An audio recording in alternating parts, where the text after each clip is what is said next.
está creando eso que se llama nuevo orden mundial, aunque fuera de las teorías conspirativas es muy sencillo definirlo. El nuevo orden mundial no es otra cosa que la implantación de un poder supranacional, basándose precisamente en esas organizaciones supranacionales que están creadas desde el fin de la Segunda Guerra Mundial, en concreto a raíz de los pactos de Bretton Woods, año 44. Tenemos la Unión Europea, Fondo Monetario Internacional, Banco Mundial, la ONU misma y todas sus subdivisiones. Y lo que está claro que busca es implantar una nueva humanidad, un único mundo, con un único gobierno, con una única religión, un único sistema económico. Pero para eso tenemos que eliminar el ser humano anterior. Por eso esos pilares que son los fundamentales: relativismo moral, laicismo, ideología de género, entre otros tantos. Podemos añadir aborto, ahora viene la eutanasia, con el objetivo de desprogramar al ser humano que existía antes, implantar un nuevo código de valores y poder empezar a implantar el transhumanismo, que es al que vamos. Vamos en lo que llaman también la cuarta revolución industrial, que es la implantación de un sistema robótico basado en inteligencia artificial que controle todo aquello que antes era de alguna manera esporádico en el ser humano. Para eso necesitamos, como les decía, formatear, eliminar la antigua civilización, en este caso la civilización cristiana, los valores cristianos, e implantar una nueva serie de valores que permita a las nuevas juventudes que entren perfectamente en esa nueva realidad. Para esto es lo que llaman, entre otras cosas, la Agenda Global 2030 o la Agenda del siglo XXI. Las Naciones Unidas han promovido la Agenda 2030 y esta debe de mantenerse como la guía central. Lo sorprendente y lo llamativo es que está todo perfectamente entrelazado y todo perfectamente conectado, porque si tocamos todos los puntos, la salud, la educación, la ciencia, todo eso les va a permitir guiar, digamos, todo de forma paralela, todo hacia un mismo punto. Aunque en la realidad, obviamente, sabemos que hay gobiernos nacionales, en la práctica, gran parte de estos gobiernos nacionales para nada están trabajando para el bien de sus naciones, sino que trabajan precisamente para los intereses de estos globalistas. Lo hemos visto con el gobierno de Sánchez, lo estamos viendo en otros países, por ejemplo, también en Iberoamérica. El mundo al que vamos es fruto de una ingeniería social perfectamente planificada y perfectamente implantada.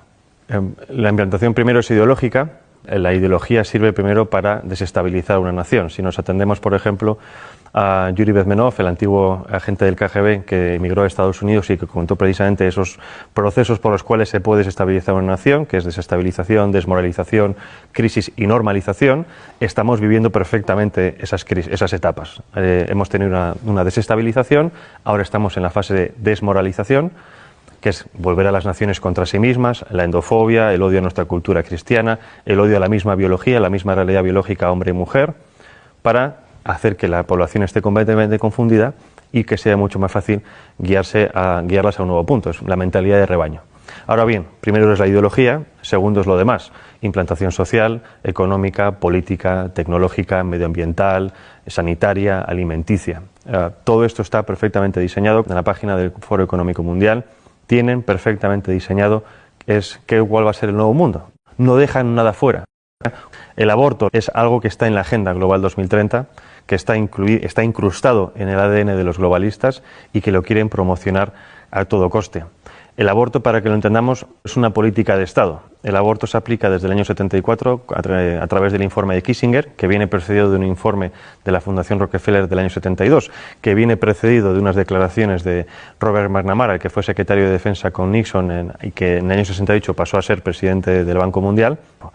¿Qué pasa? Obviamente, si entendemos esto como una política de Estado, obviamente no se puede vender al resto de la población diciendo: ustedes van a dejar de tener hijos porque a nosotros nos interesan los recursos que ustedes tienen. Lo que se hace es un marketing político. Y esto es como nos están vendiendo todo. El aborto es un interés de Estado, es un interés geoestratégico. Todas las demás propuestas que tenemos hoy en día, ideología de género, ecología o esta nueva religión medioambiental, todo eso es lo mismo. Son políticas de Estado que nos lo venden para el gran público con un marketing político para que la gente lo acepte. Porque, por ejemplo, si entendemos ahora las políticas medioambientales como, digamos, obviamente necesarias para todos los gobiernos, dentro de esas políticas medioambientales está la reducción de la población.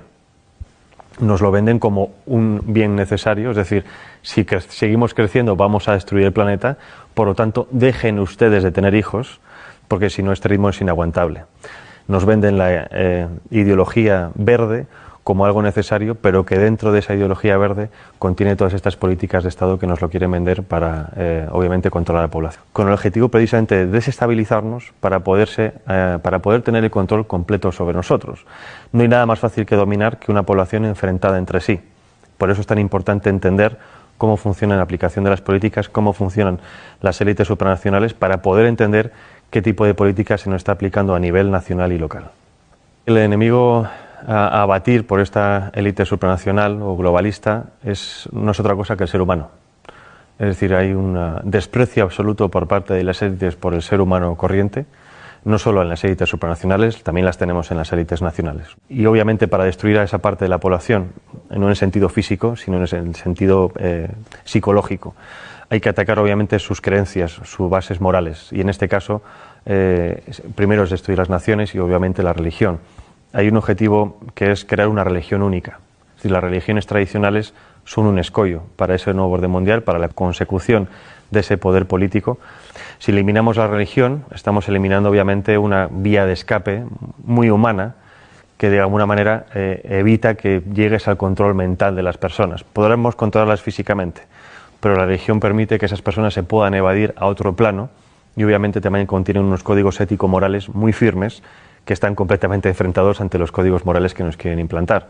En este caso, la religión católica o la Iglesia católica es el enemigo a batir desde hace siglos. Ya no solo hablo de la masonería, sino de muchísimas personas. Es decir, es necesario hacer caer esa civilización cristiana para poder implantar una nueva civilización.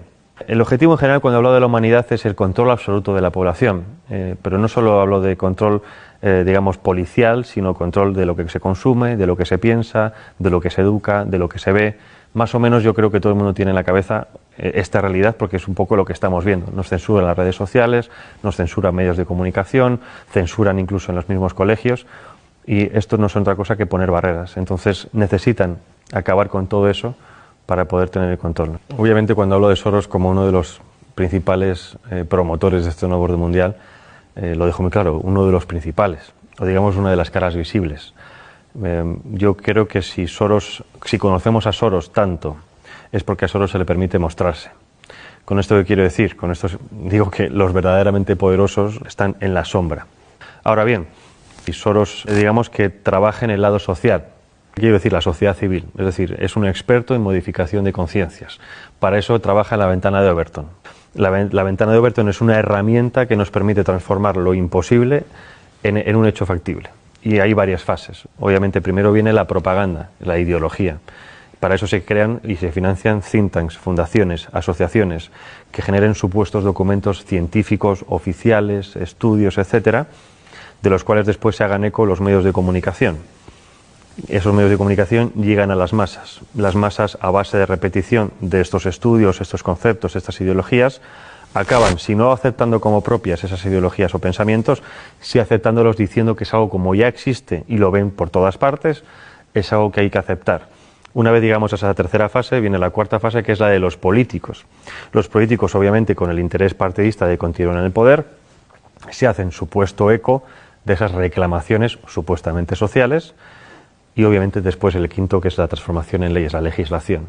Entonces, esos 5 pasos es lo que se ha seguido con muchísimas cosas. Tenemos el aborto, tenemos el matrimonio homosexual, ahora tenemos ya ha empezado la eutanasia y el siguiente paso es la pedofilia. Y esto es pura matemática, es ciencia política y siempre funciona. Entonces, si nos atenemos a que esto sirve para aplicar ciertas cosas, ¿qué es lo que ha hecho Soros a nivel social? Lo mismo.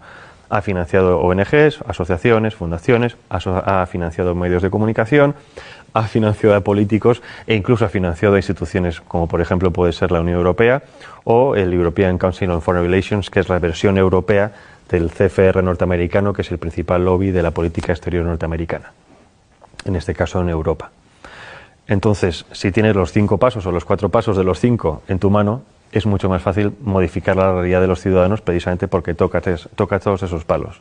Si nos vamos a instituciones supranacionales, ¿cuál es el papel de la ONU, de la UE? Es muy parecido. Bueno, el Banco Mundial obviamente es la gestión económica mundial, lo mismo parecido del Fondo Monetario Internacional a la hora de préstamos. El control económico y los préstamos sirven para el chantaje económico de las naciones. Hay muchísimas naciones africanas que se han quejado precisamente del chantaje económico, de dinero supuestamente de ayudas al desarrollo, siempre dependiendo de cuestiones como, por ejemplo, la implantación del aborto, la implantación de la ideología de género, de educación sexual temprana para los niños, etcétera, etcétera. La OMS ha sido fundamental para la implantación de la idea de que existe una pandemia mundial, y si no hubiera sido por la OMS, en este caso por Tedros Adhanom, no se hubiera creado o no se hubiera llamado un confinamiento mundial.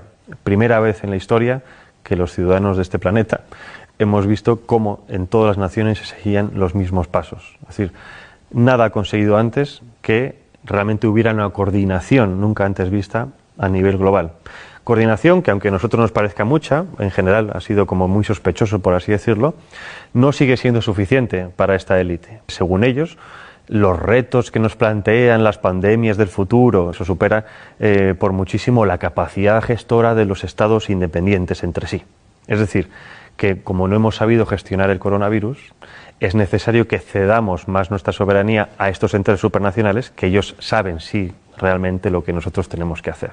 Llevarnos a ese buen camino, a guiarnos como si fueran un dios, porque nosotros como ciudadanos comunes somos demasiado estúpidos para valernos por nosotros mismos. Las redes sociales han sido siempre una herramienta fundamental en el tema de la comunicación, pero como todo avance tecnológico tiene siempre su cara y su cruz. Como todo avance tecnológico nos lo venden que es bueno para poder hablar con nuestros familiares, que están en contacto con gente de todo el mundo, pero el problema, el contrapeso es el control absoluto, ¿no? Ya no solo el control de lo que hacemos, sino incluso de nuestros pensamientos, porque muchas veces decimos cosas en redes sociales que quizás fuera de un ámbito demasiado privado, ¿no? Y eso es precisamente a donde van ahora con el tema de la censura. Han visto que en los últimos años ha habido también una pequeña revolución en redes sociales, dado que cada vez hay más perfiles conservadores, antiglobalistas, más perfiles de gente contraria a los designios de este nuevo orden mundial, ¿no? Y si estuviéramos realmente en un mundo libre, democrático, y esto lo digo para que la gente se dé cuenta de que no vivimos en un mundo libre democrático, la libre circulación de ideas y de debates debería ser una de las principales características de todo sistema. Y estamos justo en lo contrario. Y no justo en lo contrario porque de facto no se puede hablar, porque antes sí se podía hablar de muchas cosas. El problema es que los que son realmente poderosos, los que controlan las cosas, se han dado cuenta de que si dejamos que libremente ciertas ideas circulen, no las suyas, en cuanto a debate, esas ideas ganan o se han demostrado que tienen más peso que otras. Es decir, por ejemplo, con el tema del aborto, ya no hay argumentos científicos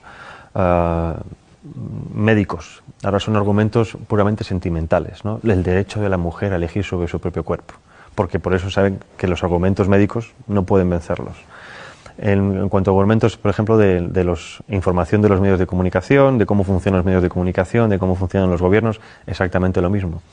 Se censura completamente aquel que intenta hacer una crítica constructiva o negativa de lo que sea, pero hacer una crítica para avisar de qué está ocurriendo. No existe ese debate de ideas en los medios de comunicación, pero precisamente porque tienen miedo a lo que pueda ocurrir. Porque cuando ha ocurrido que algunas personas han ido a ciertos debates a exponer ciertas ideas, la gente se da cuenta de que hay otra línea de pensar diferente a la que tenían en mente.